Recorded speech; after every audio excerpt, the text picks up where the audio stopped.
My spirit is infinite. I don't waste moments on what's insignificant.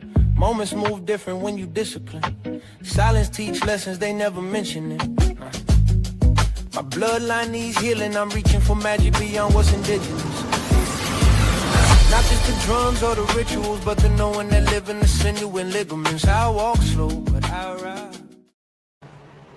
Happy Friday, everyone, and welcome back to another round of My Patriot Report Live. I'm the bridge connecting the next generation of federal contractor. I am Ratwan Hill. With me, I have the man, the myth, the legend, Mr. Ambassador of Peace, Mr. Walter Cotton III.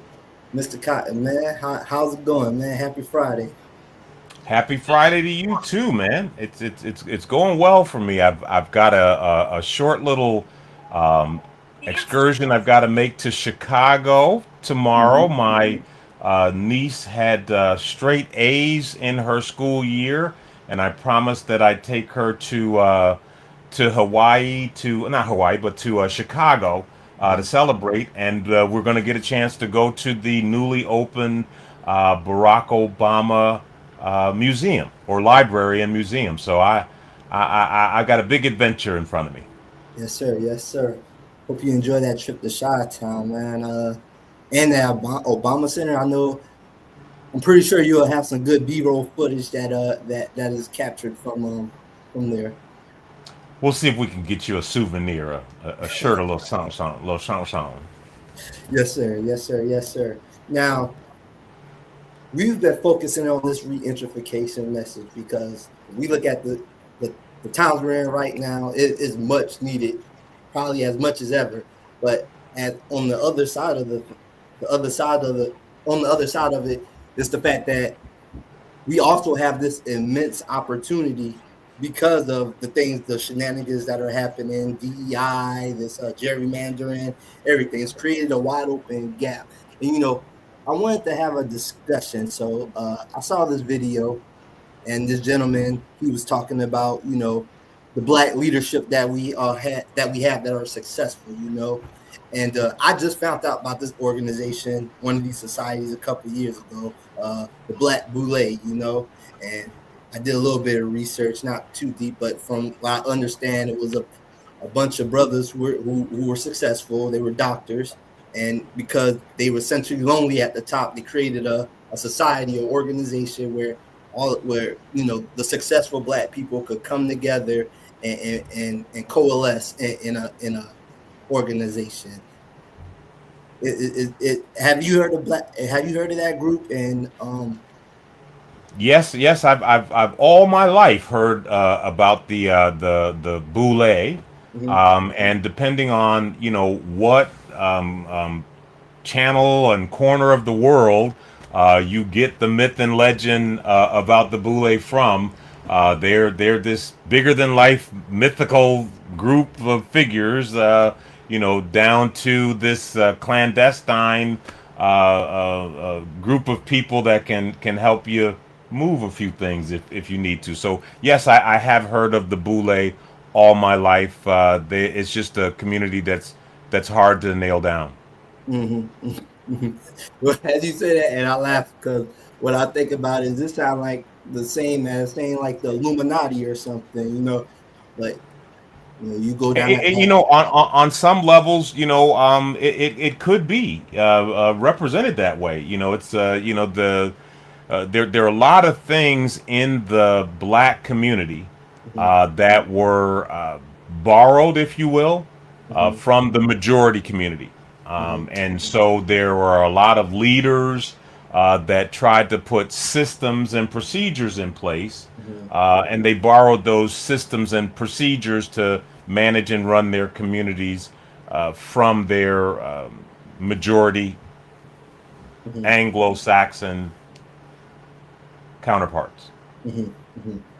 Now, going back to this video, I wanted to, just play a few excerpts from the video because while everything that he brought up was valid, or he brought up a lot of good, valid points, I feel as if, and not only him, just a bunch of other podcasts that I watch from, black influencers, it seems like they're all focusing on the symptoms and the roots, and nobody's actually discussing a viable solution pathway. Now, to me, it seems like we're just repeating a cycle of insanity. And that can be true because you have a lot of pick me ins. I'll just use the in instead of the word that are orchestrating the attention for large swaths, large portions of our community, our population. And to say it, successfully, or should I say succinctly, we have a lot of people out there that are searching for the lane of success while they're being chauffeured by failure. But I remember this video. I remember this. What? Let's see what you got there. Yes, sir. Yes, sir. Let me show sound it.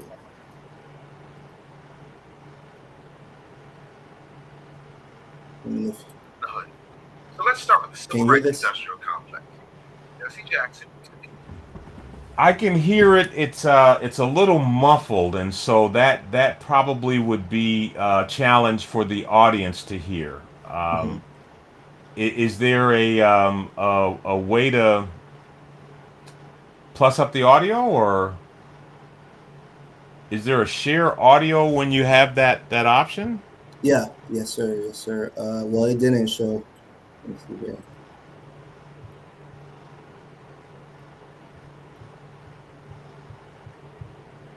There we go. And this is one of the fallacies of going live and doing live TV, right? You have the chance for these kinds of technical issues. Let's see if this gives you the volume you're looking for. Passed away, and I'm going to be really respectful of what he represents. Jesse Jackson was not.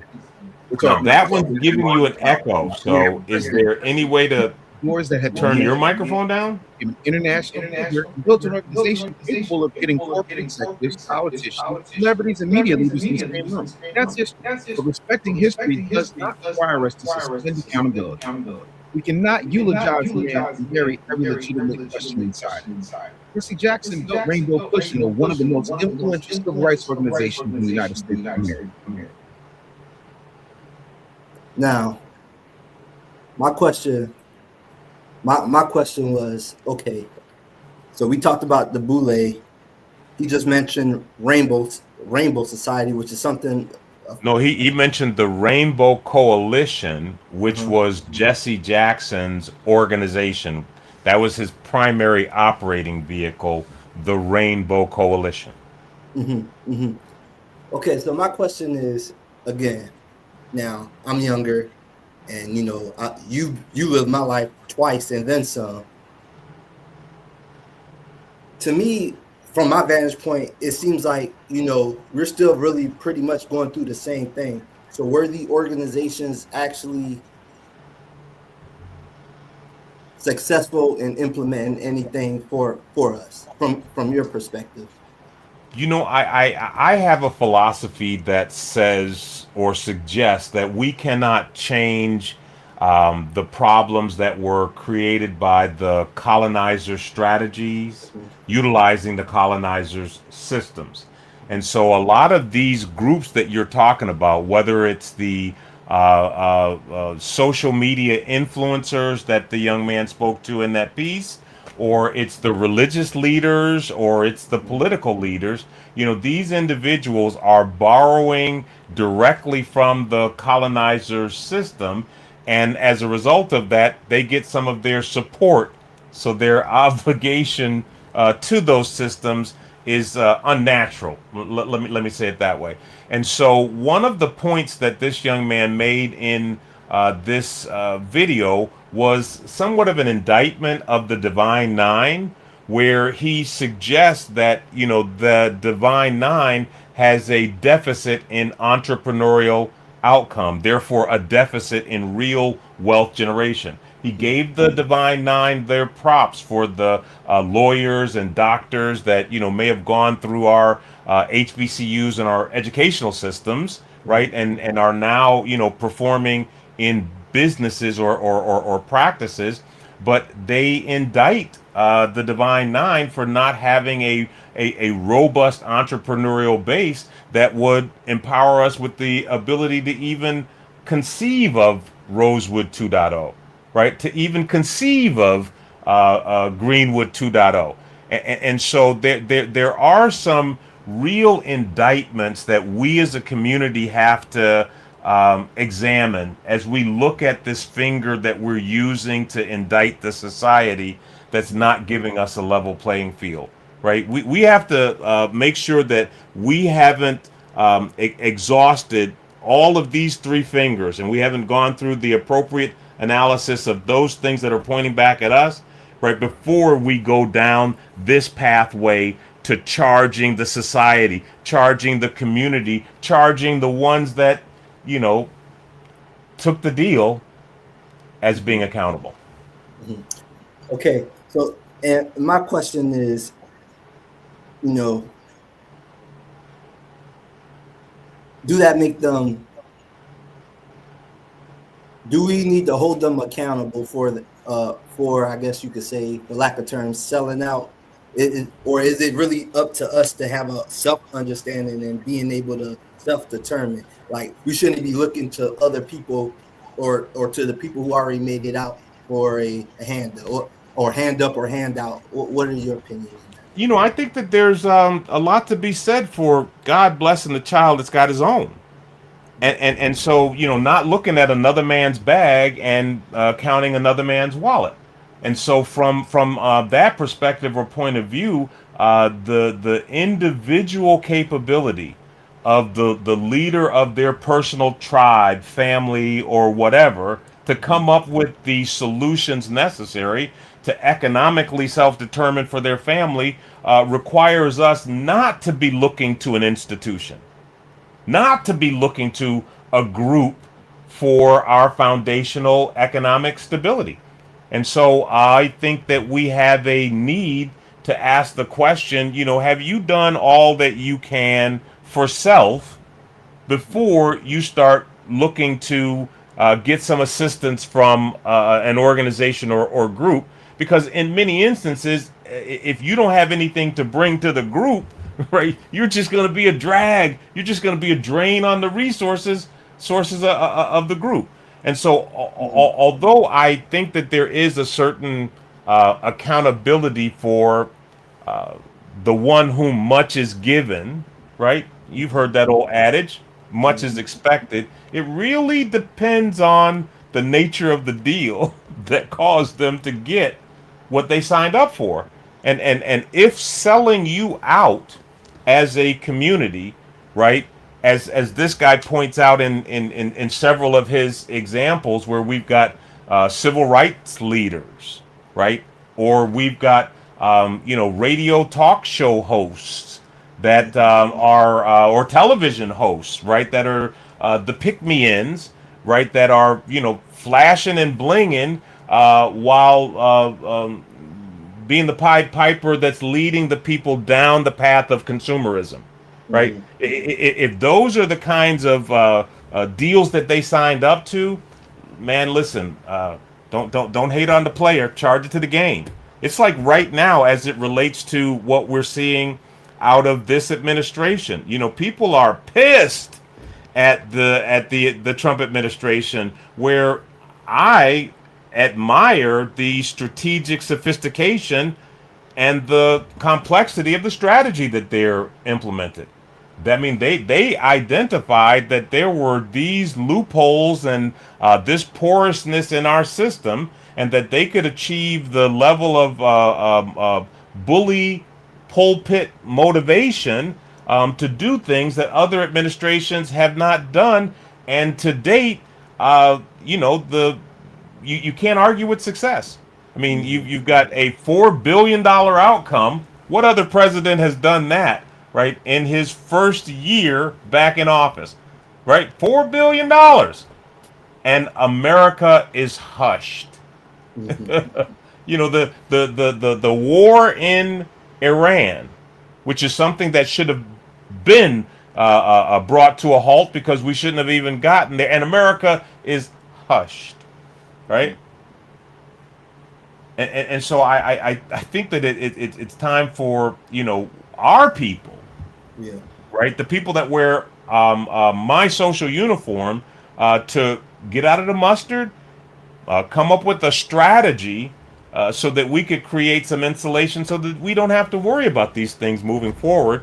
And I think that this market opportunity affords us that opportunity. Yes, sir. Yes, sir. Now, while I don't want to focus on the symptoms because we're solution based, right? And he brings up, as I say, he brings up a whole bunch of valid points. We understand that because we have settled law, because we have things like opportunity zones, we have individuals, we have successful individuals who came from our communities that are athletes, entertainers.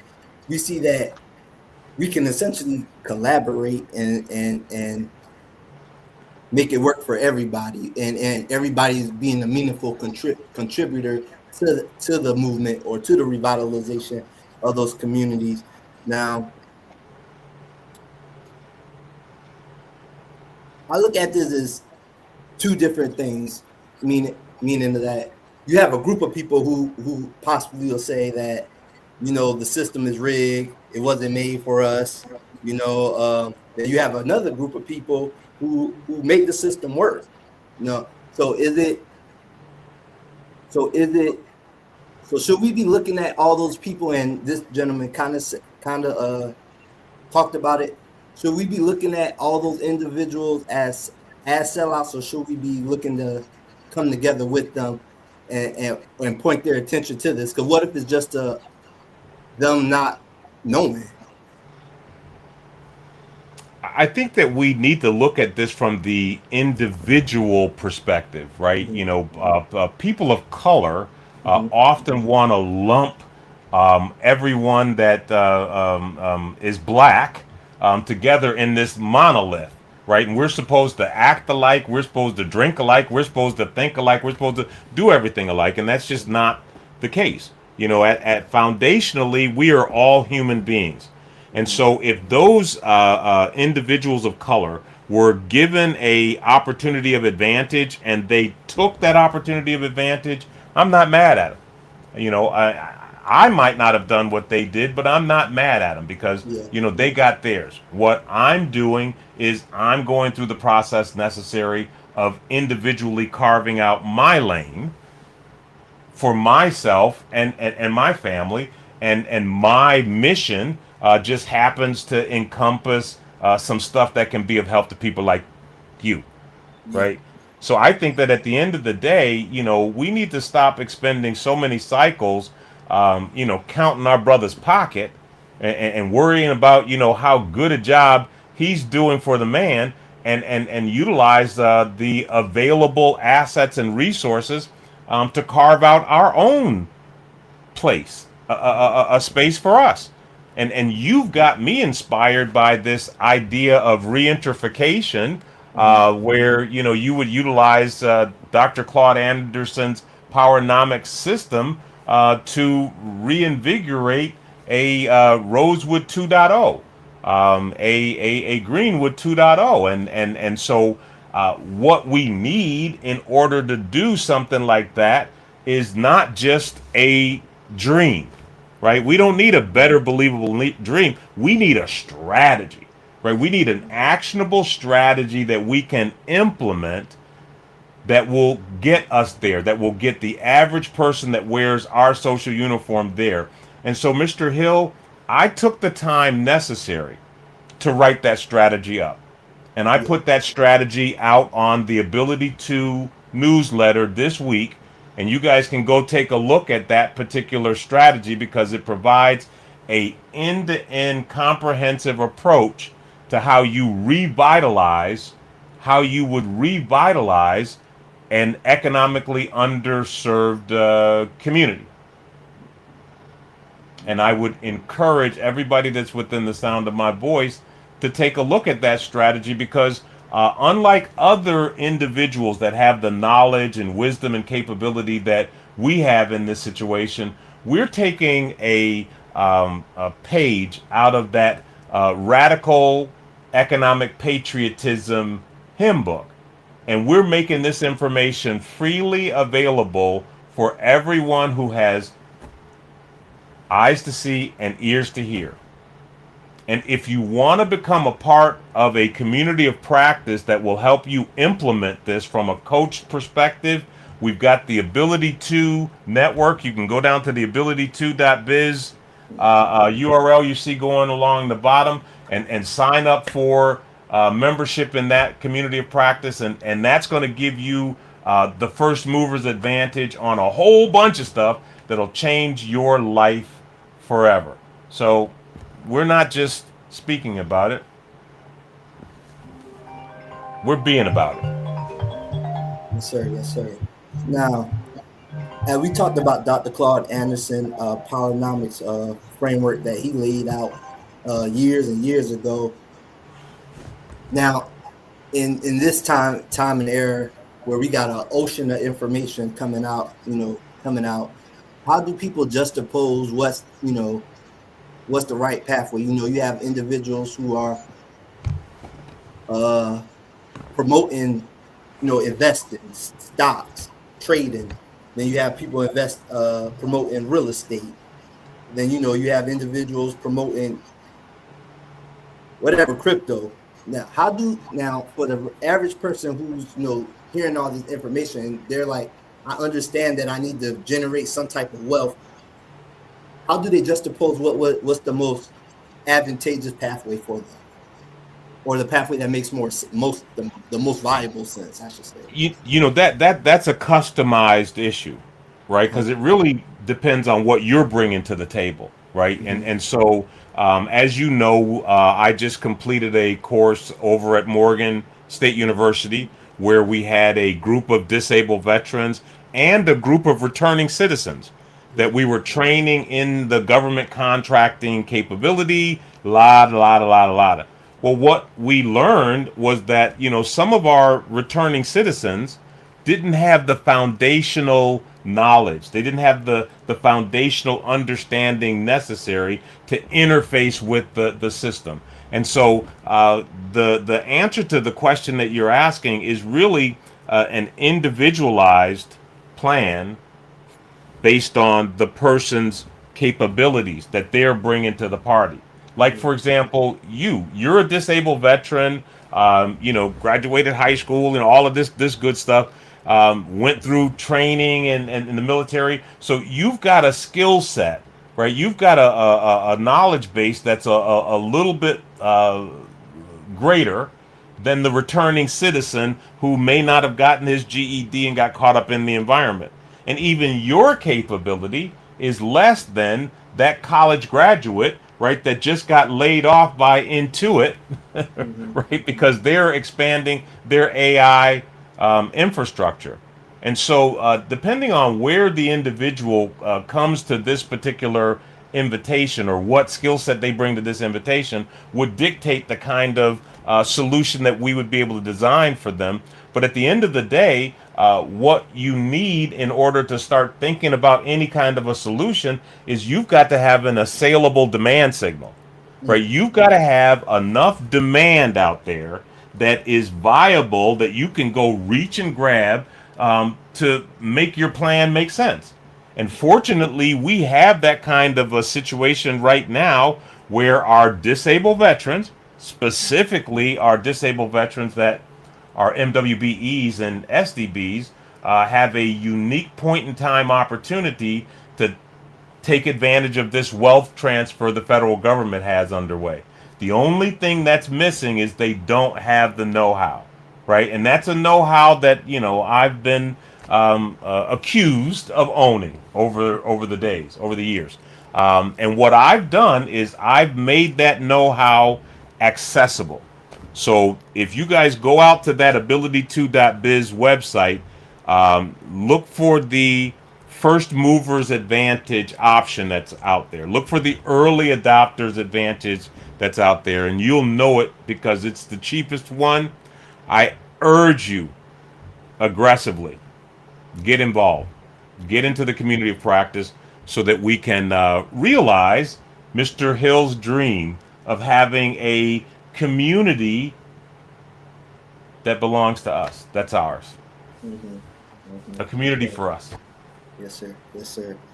Now, you lowered the cost for people to access this course. And this is, in my opinion, this is your way of once again selfishly giving back to the community that you came from, you know, and we're not just the community you came from, but to the veteran population in general. Why do you continue to do it? You know, you're well off, you're good, $150 billion accomplished. Is disabled veterans who are wealthy because of the system and information and the mentorship that they got from you. You know, why do you continue to show love to the veteran community? You know, it's because I had a friend when I was going through my distracted period, where, you know, I thought it was, you know, every man for himself. You know, you could pull yourself up by your bootstrap, because I was doing well, right? And I thought that the brothers that were out there struggling were struggling because of their own accord. And, you know, I was one of those brothers, right? You know, if you asked me, you know, why my brothers in the hood were struggling, I would give you a long list of, you know, why they're not doing the things that they need to do, blah, blah, blah, blah, blah. And I remember one evening we were leaving campus. It was raining that evening. And, you know, I'm filling Victor's ears, you know, again with my methodology for why black people aren't doing what they need to do.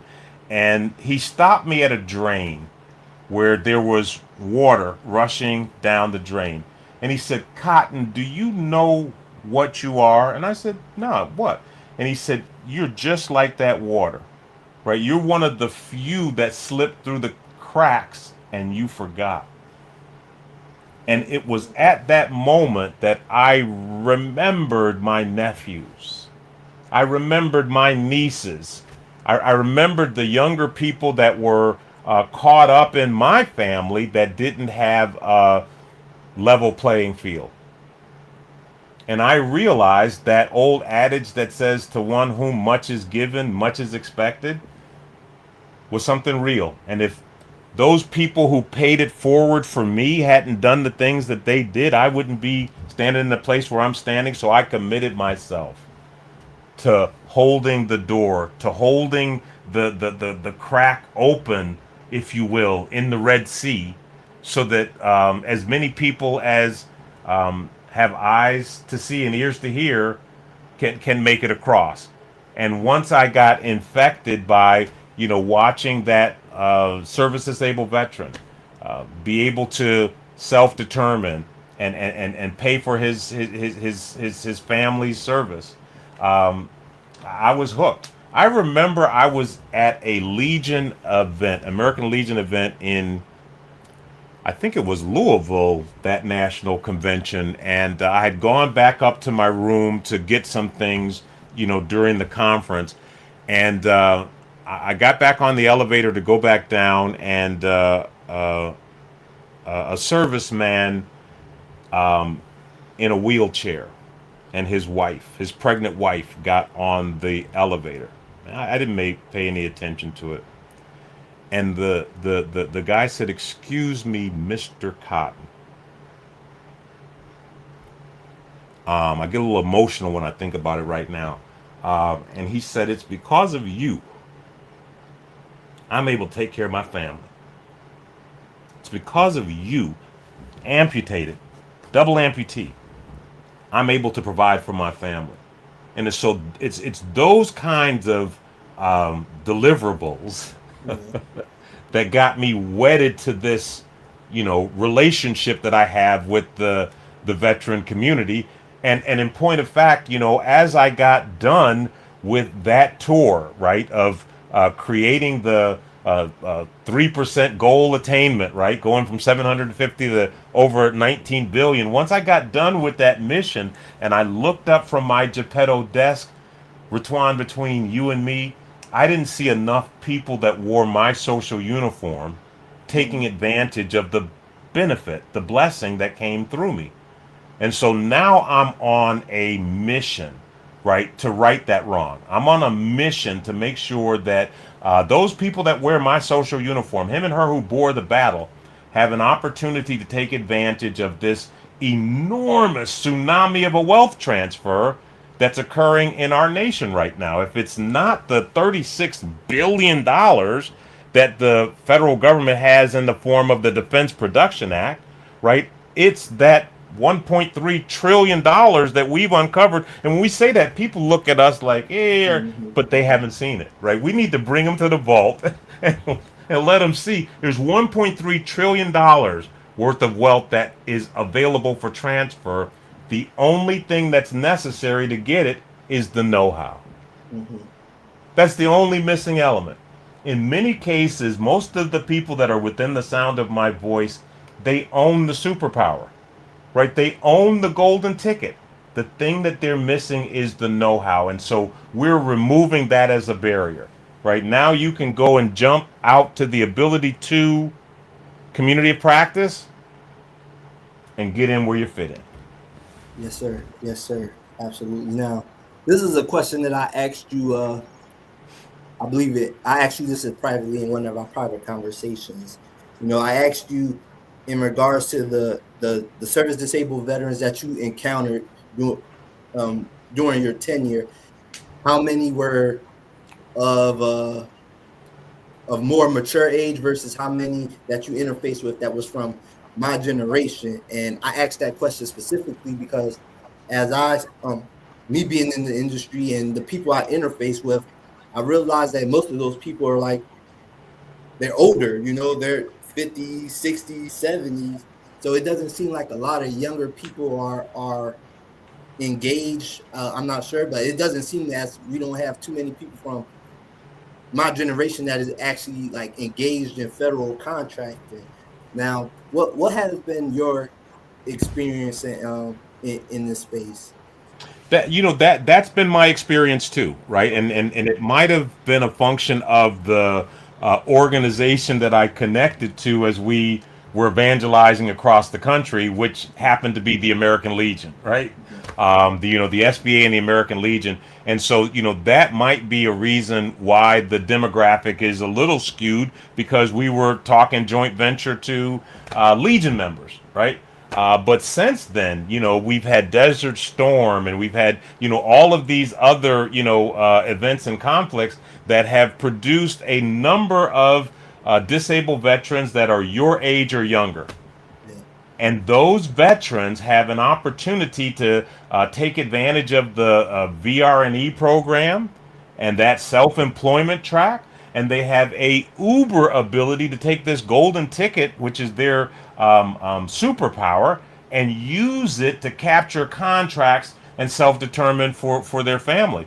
And so I'm inspired by you, to be honest with you, right? You have inspired me because I now see succession, right? I see the opportunity to take the baton of the good work that I've done and put it into the hands of someone who's going to, carry it the next leg of the race, like I'm carrying this baton for the people whose shoulders I'm standing on, like Howard Ross or Dan Gill, right? Frank Anderson, right? And so the opportunity here is for people that are of your generation to get a hold of this message and duplicate the things that the people that have come before them have done. And we're talking thorough digits here. We're talking real business, right? We're talking real contracts. We're not talking ghetto digits, right? Miss Montgomery, who sold her business, Favatech, right, walked away with millions, right?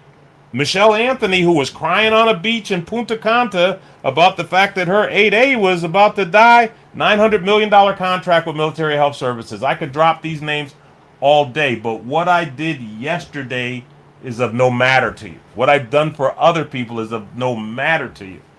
I'm pulling a page out of my Janet Jackson album, and I want to talk to you about what I'm doing lately. What I'm doing right now is creating a community of practice where membership matters. And those of you who want to get out of the mustard so you can catch up, roll on over to my LinkedIn page. Read that strategy, because this time for a better believable thing, a dream thing here, is based on an idea I've been percolating for some decades. right? I'm a Dr. King child.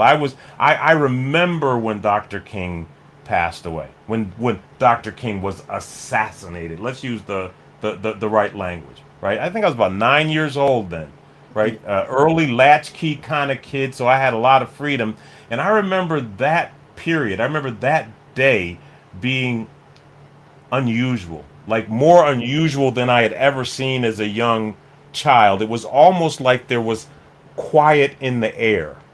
Even though the cars were moving, it was almost quiet in the air, and the emotion on the people's face was palpable. It was noticeable, right? And so when we lost one of our giants in the form of Dr. King, right, we lost the opportunity to pursue his dream and got hoodwinked,